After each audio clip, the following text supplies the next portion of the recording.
Hello friends, स्वागत है आपका हमारे चैनल पर जिसका नाम है पृथ्वी स्टडी पॉइंट। क्लास है इंजीनियरिंग की, सब्जेक्ट है मेट्रोलॉजी एंड मेजरिंग इंस्ट्रूमेंट्स। और आज की क्लास के टॉपिक में हम पढ़ेंगे एरर्स इन मेजरमेंट, कि मेजरमेंट में कौन कौन सी एरर होती हैं। ठीक है, टाइप्स ऑफ एरर इसमें हमें पढ़ना है। तो स्टार्ट करते हैं। पहले देखते हैं कि एरर क्या चीज़ होती है। तो the error in a measurement is the difference between the measured value and the true value of the measured dimension. मतलब जो डायमेंशन उसकी एक्चुअल में है और जो आपने मेज़र करी है उसमें जो डिफरेंस आ रहा है वही हमारी एरर होती है ना। तो सिंपल सी डेफिनेशन है। अब देखते हैं कि आगे के टाइप्स ऑफ एरर। ये बेसिकली मेन टॉपिक है सिलेबस का, कि एरर हमारी दो तरीके की होती हैं। कंट्रोलेबल एरर या सिस्टमैटिक एरर बोलते हैं, या रैंडम एरर बोलते हैं। तो कंट्रोलेबल एरर जो होती हैं इनको हम कंट्रोल कर सकते हैं, इसलिए इनका नाम ऐसा रखा गया है कि मतलब इनमें कुछ ध्यान देकर हम इनको एरर को होने से रोक सकते हैं। और रैंडम एरर जो होती हैं उनके सोर्स का नहीं पता होता कि वो किस वजह से हुई हैं, और उनको कंट्रोल करना भी मुश्किल होता है। ठीक है, तो स्टार्ट करते हैं। सबसे पहले सिस्टमैटिक और कंट्रोलेबल एरर। तो these errors are controllable in both their magnitude as well as direction. तो मैंने बताया था अभी ये कि हम इनको, इनकी जो एरर हो रही है इनके मैग्नीट्यूड और डायरेक्शन को हम कंट्रोल कर सकते हैं। If proper attempts are made to analyse these error they can be identify, reduce and control. अगर हम प्रॉपर कैलकुलेशन करें या एनालिसिस करें तो हम ये पता लगा सकते हैं कि एरर कहाँ से आई हैं। ठीक है, और इनको हम कंट्रोल भी कर सकते हैं। अब हम इसमें देखेंगे कि कंट्रोलेबल एरर जो होती हैं वो मेनली किन रीज़न की वजह से होती हैं। तो इसमें सबसे पहला आ रहा है कैलिब्रेशन एरर। ठीक है, तो कैलिब्रेशन जो वर्ड है ये पहले भी यूज़ हो चुका है। उनमें बताया था कि जो मेजरिंग इंस्ट्रूमेंट होते हैं उनको भी बीच बीच में हमें चेक करना होता है कि वो मेज़रमेंट सही तरीके से कर रहे हैं या नहीं। इसी चीज़ को कैलिब्रेशन बोलते हैं। ठीक है, तो कैलिब्रेशन एरर में यही चीज़ है कि मान लीजिए किसी टूल का, वो टूल बोल रहा हूँ, किसी मेजरिंग इंस्ट्रूमेंट का कैलिब्रेशन सही से नहीं हुआ। ठीक है, तो वो क्या करेगा, जाहिर सी बात है वो मेज़रमेंट गलत ही करेगा। ठीक, तो एक तो हमारा ये हो गया। नेक्स्ट है एम्बियंट कंडीशंस। एम्बियंट कंडीशन मतलब ये है कि जो वातावरण की जो कंडीशंस हैं या जो मेजरमेंट के लिए कंडीशन होनी चाहिए।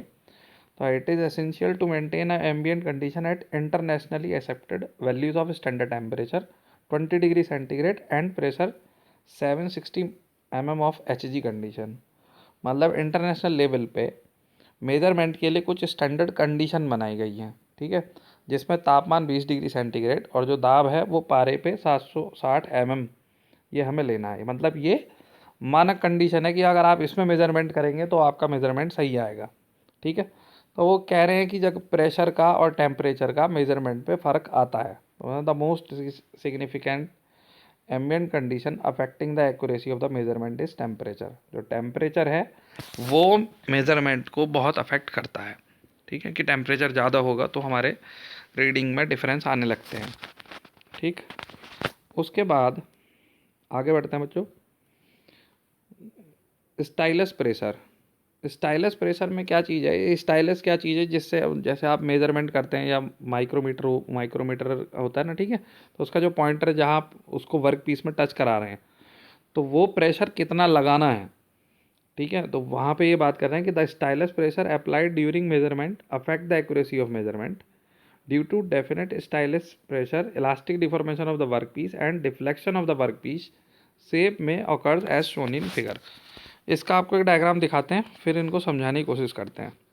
ये बुक से ही लिया गया है। वो आप ये बताइए कि बुक से तो नोट्स बनते ही हैं, लेकिन डिफरेंट डिफरेंट बुक्स इसमें यूज़ होती हैं ताकि आपको बेस्ट नोट्स मिले, है ना। मेरी कोशिश यही रहती है कि अच्छे से अच्छे नोट्स मिले, बच्चों को आराम से समझ में आए और उनको बुक्स ना पढ़नी पड़े। फिर भी जो बच्चे पढ़ते हैं तो अच्छा ही है, लेकिन हमें नोट्स प्रिपेयर करने की आदत ऐसी ही है पहले से ही। तो ये देखो, ये दिखाया गया स्टाइलस। ठीक है, तो ये कह रहे हैं कि ये वर्क पीस है, तो आप जब इस पर दबाव डालेंगे तो देखिए कुछ इस तरीके से शेप चेंज करेगा। यहाँ पे लिखा है कि डिफॉर्मेशन ऑफ वर्क पीस, थोड़ा सा तो डिफॉर्मेशन वर्क पीस का होगा, और डिफॉर्मेशन ऑफ स्टाइलस ये। ठीक है, तो यहाँ पे कह रहे हैं कि उतना ही प्रेशर लगाना है जितना कि ज़रूरी हो, वरना तो हमारे मेजरमेंट में जो है वो एरर आएगी ही आएगी। ये स्टाइलस प्रेशर का था। ठीक है, फोर्थ है बच्चों अवॉइडेबल एरर्स। अवॉइडेबल जिनको मतलब समझ में आ रहा है कि जिनको हम अवॉइड कर सकते हैं उस तरीके से, तो दीज इंक्लूड द फॉलोइंग। इसमें भी हमारे जो है 2-3 टाइप का एरर है, जिसमें पहला है डॉटम एरर्स। तो when the instrument is use under specified condition and a physical quantity is presented to it for the purpose of verify the setting, the indication error is refer to as the datum error. इसमें क्या चीज़ है, आपको पता है कि मान लीजिए कोई नया प्रोडक्शन हो रहा है, ठीक है, नया पीस बन रहा है, या जैसे फर्स्ट पीस बनता है मशीन पे, तो कभी कभी क्या होता है कि वहाँ चेकिंग के लिए ना डमी पीस रखे होते हैं, ये ना पहले से ही मौजूद है कि कोई पीस है कि वो मेज़र करा हुआ रखा है।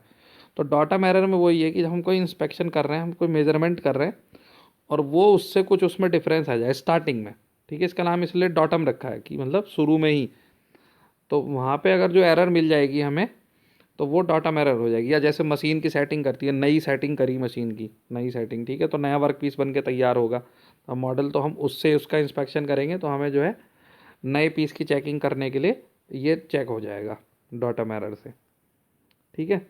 नेक्स्ट हम बढ़ते हैं reading error. These errors occurs due to the mistake committed by the observer while noting down the values of the quantity being measured। मतलब रीडिंग एरर में क्या है कि मान लीजिए कि माइक्रोमीटर से सपोज कीजिए रीडिंग ले रहे हैं, या वर्नियर कैलिपर से रीडिंग ले रहे हैं, अब वो रीडिंग हमने गलत पढ़ ली, तो ये मिस्टेक हो गई, है ना, तो ये रीडिंग एरर्स हो गई, सिंपल सी चीज़ है। उसके बाद नेक्स्ट है errors due to parallax effect. अब ये पैरेलैक्स इफेक्ट क्या चीज़ है ये भी समझिए। Parallax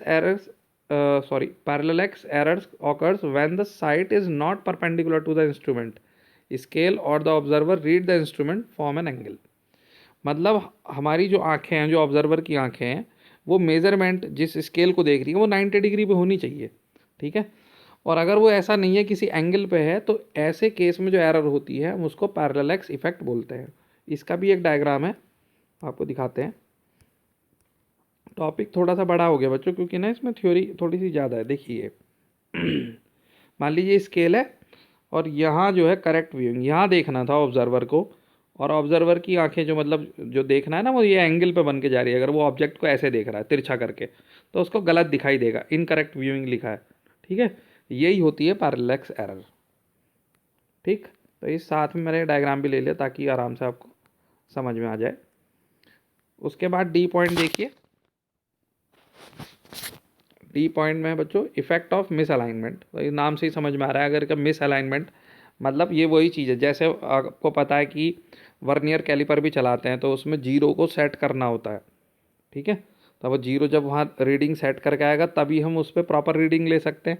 तो अगर वो हमने जीरो सही से सेट नहीं किया, मतलब मिस अलाइनमेंट हो गया टूल का, जो इंस्ट्रूमेंट का, तब भी हमारी एरर उसमें आएगी। लगा these error may also due to improper use, handling और सेलेक्शन ऑफ द इंस्ट्रूमेंट। अगर हम प्रॉपर तरीके से इंस्ट्रूमेंट को यूज़ नहीं कर रहे हैं तो हमारी ये एरर वहाँ पे आ सकती है, ठीक।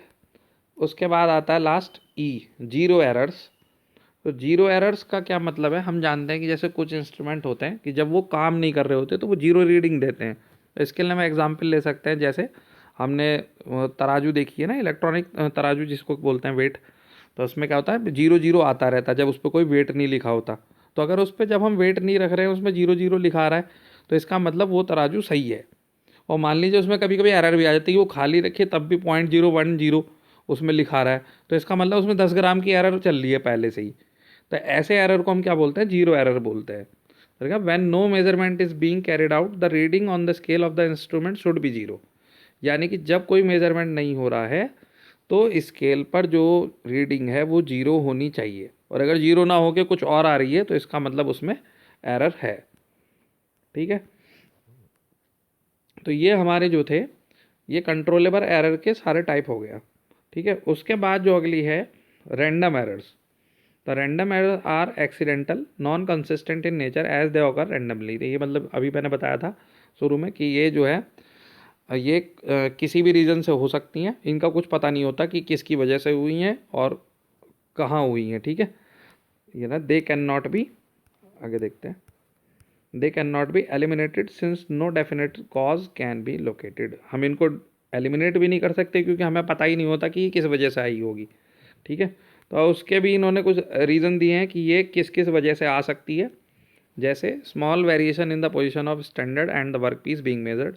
मान लीजिए अगर वहाँ पे वाइब्रेशन हो रहा है, आप मशीन पे चेकिंग कर रहे हैं, मान लीजिए वर्नियर से ही कर रहे हैं, माइक्रोमीटर से कर रहे हो, मशीन में वाइब्रेशन हो रहा है तो वर्क पीस हिल रहा है, ठीक है, या आपका इंस्ट्रूमेंट हिल रहा है।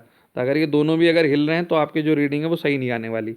तो वही लिखा है कि small variation in the position of standard and the work piece being measured, ठीक है, during setup of measuring arrangement. दूसरा क्या है, little displacement of lever joint in the measuring instrument.